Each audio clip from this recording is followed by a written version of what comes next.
Dans cet exercice, un CCP majeur donné en 2016, on s'intéresse à une suite UN définie par une intégrale. Donc UN, c'est l'intégrale de 0 plus infini de 1 sur 1 plus t3 puissance n dt.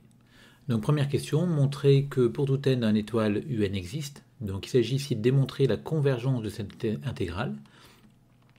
Et pour démontrer la convergence de cette intégrale, on peut déjà dire que Fn est continu sur R+, par opération sur fonction usuelle.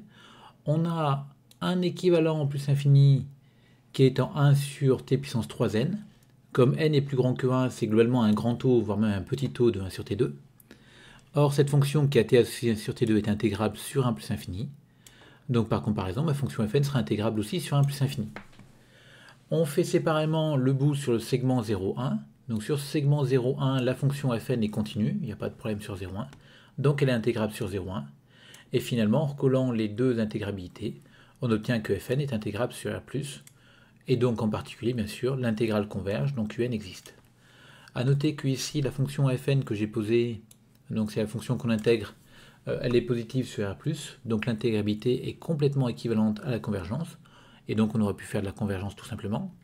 Deuxième remarque, pourquoi est-ce qu'on se place sur 1 plus infini ici, alors que la continuité nous dit qu'il n'y a qu'un problème en plus infini? Ça vient de l'intégrabilité de 1 sur t2, qui est intégrable sur 1 plus infini, mais qui n'est pas intégrable sur 0 plus infini. Donc c'est à cause de cette fonction à laquelle on compare qu'on est obligé de se placer sur 1 plus infini, et de faire séparément le bout sur 0,1, mais vous remarquez que le bout sur 0,1 qu'on fait ici n'est pas vraiment très compliqué, vu qu'on a de la continuité sur un segment. Bon, ensuite, montrer que un est décroissante. Donc un c'est défini par une intégrale. On veut démontrer que un plus 1 est décroissante, c'est-à-dire que un plus 1 est plus petit que un. Donc on veut comparer deux intégrales. La méthode qui s'impose ici, c'est de faire de la positivité. Surtout qu'on a démontré dans la question précédente que toutes les intégrales convergeaient. Donc on va comparer fn de t et fn plus 1 de t pour tout t positif. Je vous rappelle que quand vous voulez faire l'intégrabilité, la positivité, il faut commencer par comparer les fonctions qu'on intègre sur l'intervalle d'intégration. Donc c'est pour ça qu'ici je prends t positif et je compare ces deux fonctions. Donc pour passer de là à là, j'ai multiplié par 1 sur 1 plus t3. 1 plus t3 est plus grand que 1. Donc globalement, j'ai diminué la quantité en passant de là à là. Donc j'ai bien l'inégalité qui est dans le bon sens. Et je peux appliquer la positivité. Alors les intégrales convergent. Les bornes sont dans le bon sens, mais bon, c'est une évidence ici. Donc je garde le sens de l'inégalité et j'obtiens que un est plus grand que un plus 1. Ceci étant valable pour tout n dans l'étoile. Donc ma suite est bien décroissante. Ensuite, on pose une nouvelle suite Vn. Donc cette fois-ci, c'est l'intégrale de 0 à 1 de 1 sur 1 plus t, puissance n dt. Donc on vous demande dans une première question de montrer que un est plus grand que Vn, plus grand que 0. Donc le problème quand on veut comparer ces deux intégrales, c'est déjà qu'on n'a pas les mêmes bornes. Donc ici, on voit que la fonction qui est intérieure de l'intégrale définition un est positive. Donc on peut directement dire que un, qui est l'intégrale de 0 à plus infini, va être l'intégrale de 0 à 1 plus l'intégrale de 1 à plus infini. Mais l'intégrale de 1 à plus infini est positive, donc finalement c'est plus grand que cette intégrale. Et donc vous voyez que cette étape, comme ça, je ramène les deux suites comme des intégrales sur le même segment. Donc je pourrais derrière utiliser de la positivité. Bon, on peut bien sûr dire un mot sur l'existence de Vn. Donc pourquoi est-ce que Vn existe? La fonction qui est à l'intérieur de l'intégrale est continue sur le segment 0,1, donc l'intégrale va exister. Donc maintenant j'ai mes deux intégrales que je veux comparer. Donc je vais encore une fois faire de la positivité. Et pour faire de la positivité, on va commencer par comparer les dénominateurs. Donc comme on est sur 0,1, t3 est plus petit que t. Donc 1 plus t3 sera plus petit que 1 plus t et le tout est bien sûr positif. Je passe à l'inverse, ça change le sens. Et je mets la puissance n pour obtenir cette inégalité-là. Et du coup, j'applique maintenant ma positivité, les bornes sont dans le bon sens. Et on obtient que un, qui est plus grand que cette intégrale-là, on l'a démontré au préalable. Celle-ci, par positivité, est plus grande que cette intégrale qui n'est autre que Vn, qui est plus grande, encore une fois, que l'intégrale de 0, qui vaut 0. Donc on a bien un plus grand que Vn, plus grand que 0. Calculer Vn. Donc c'est vrai que Vn, c'est une intégrale qui est plus simple à calculer, parce que là, c'est de la forme u' sur u puissance n, parce que le u' ici vaut 1. Donc on connaît une primitive, donc on va la calculer facilement. Donc la primitive, ça se primitive en... donc on peut l'écrire 1 plus t puissance moins n. Donc ça fait 1 plus t puissance moins n plus 1 sur moins n plus 1. Donc on a cette primitive-là. Et quand on remplace en 1 et en 0, on obtient 1 moins 2 puissance 1 moins n sur n moins 1. Alors nous, on cherche derrière un équivalent. Et on se rend compte que ce 2 puissance 1 moins n, c'était exponentiel de 1 moins n à ln de 2. Donc ce qui est à l'intérieur de l'exponentielle va tendre vers moins l'infini. Et quand n tend vers plus l'infini, bien sûr. Et donc cette quantité, globalement, va tendre vers 0. Donc du coup, numérateur, ça tend vers 1. Donc ça va être équivalent à 1. On peut aussi dire que cette quantité-là est un petit o de 1. Et donc au numérateur, je me retrouve avec un 1 plus petit o de 1. Donc c'est équivalent à 1. Et au dénominateur, bien sûr, n-1, ça va être équivalent à n. Donc j'ai justifié ici en disant que 1, c'était un petit o de n. Mais bon, c'est une évidence. Donc on a notre équivalent de Vn en 1 sur n. Et derrière, on vous demande d'en déduire la nature de la série des un. Donc ce qu'on a démontré, c'est que un est plus grand que Vn, plus grand que 0. Et Vn est équivalent à 1 sur n. Donc comme Vn est équivalent à 1 sur n, tout le monde est positif ici. Donc le théorème de comparaison des séries à termes positifs me dit que la série des Vn et la série des 1 sur n ont la même nature. Or la série des 1 sur n diverge parce que c'est la série harmonique. Donc par comparaison, la série des Vn va diverger.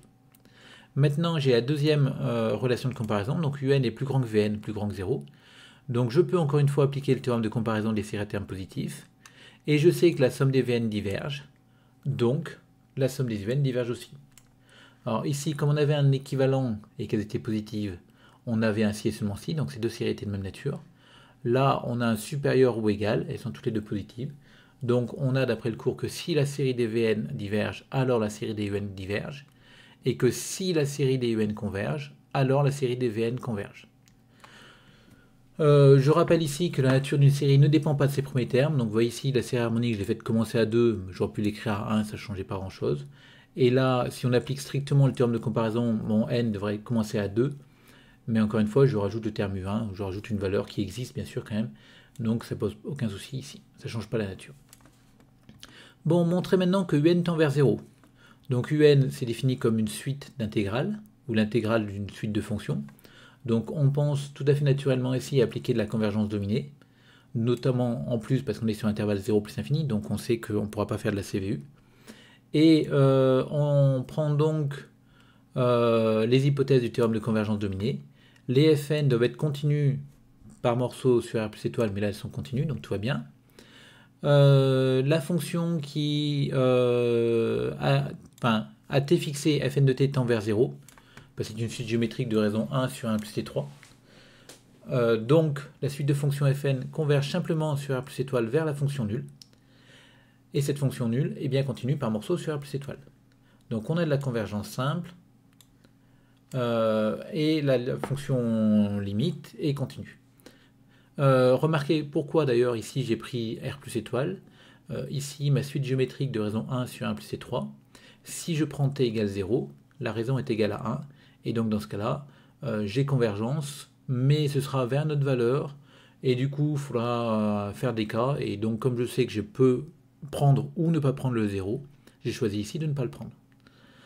Enfin, dernière chose, on doit majorer, mais comme Fn de t, c'est une suite géométrique de raison 1 sur 1 plus t3, en fait, on va obtenir que Fn de t est toujours plus petit que F1 de t, parce que chaque fois que n augmente, je multiplie par une quantité qui est plus petite que 1, et tout le monde est positif. Donc j'ai cette majoration-là, et cette majoration elle est très intégrable, très intéressante, pardon, parce qu'on a vu que F1 était intégrable sur R plus étoile. Donc on a l'hypothèse de domination qui est vérifiée immédiatement, et du coup le théorème de convergence dominée s'applique, et il me dit que la limite de un, c'est-à-dire la limite de l'intégrale, c'est l'intégrale de la limite, et donc c'est l'intégrale de 0 qui vaut 0.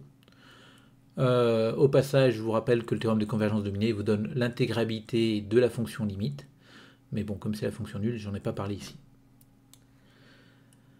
Ensuite, on passe maintenant à une partie sur les séries entières. Donc on s'intéresse à la série entière somme des un xn.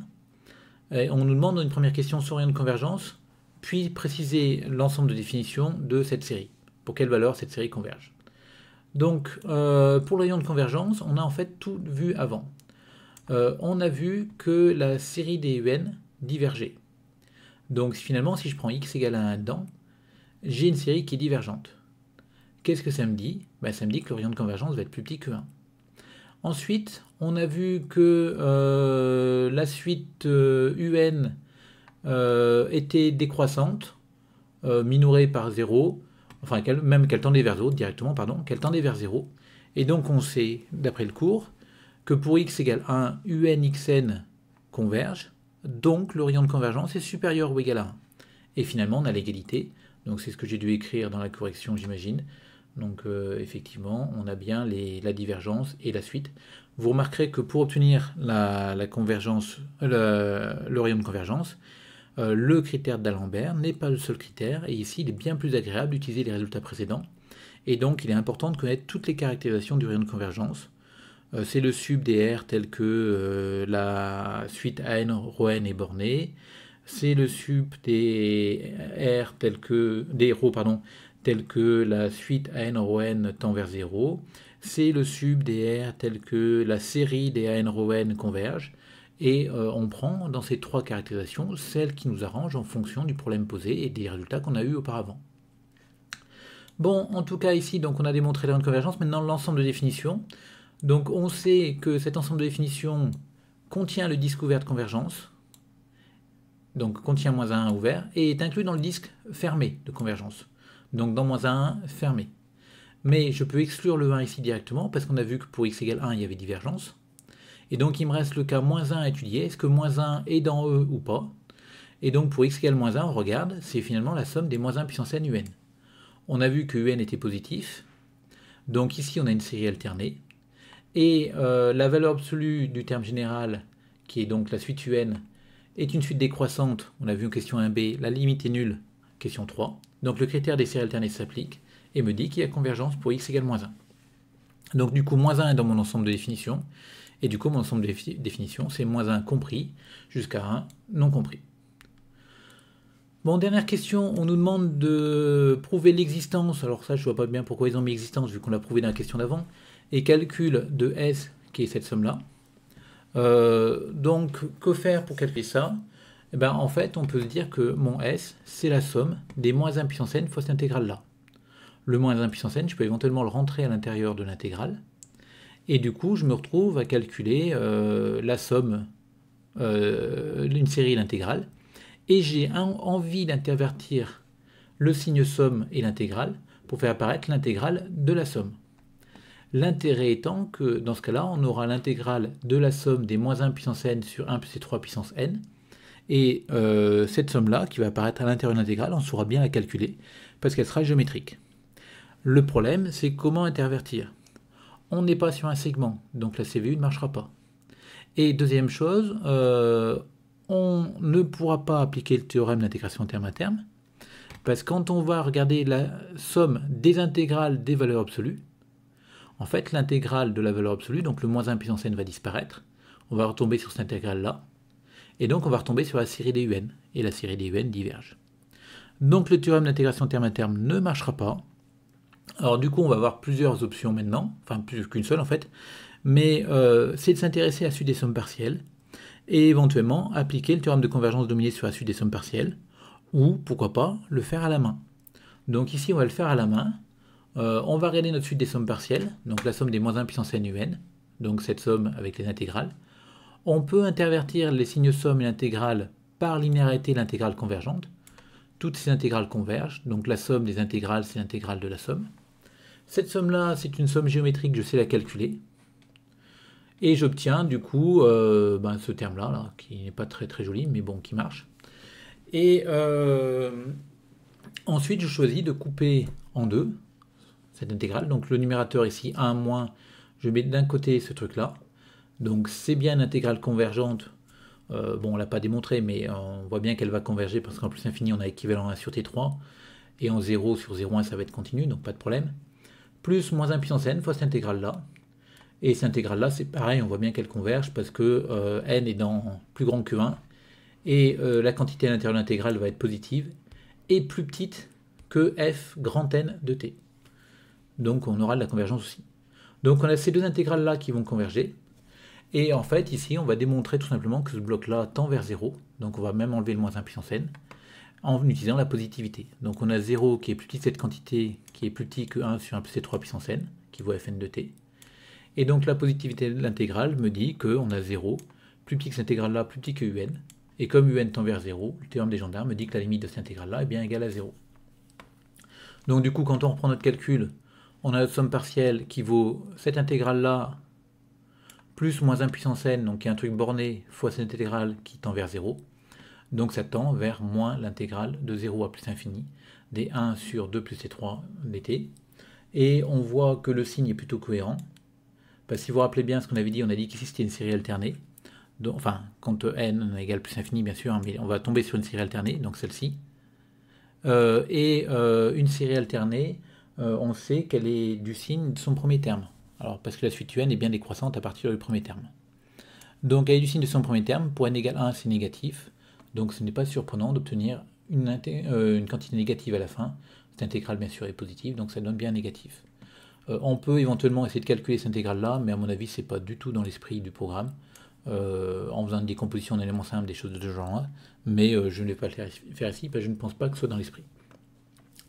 Juste pour information, ici, on aurait très bien pu faire de la convergence dominée.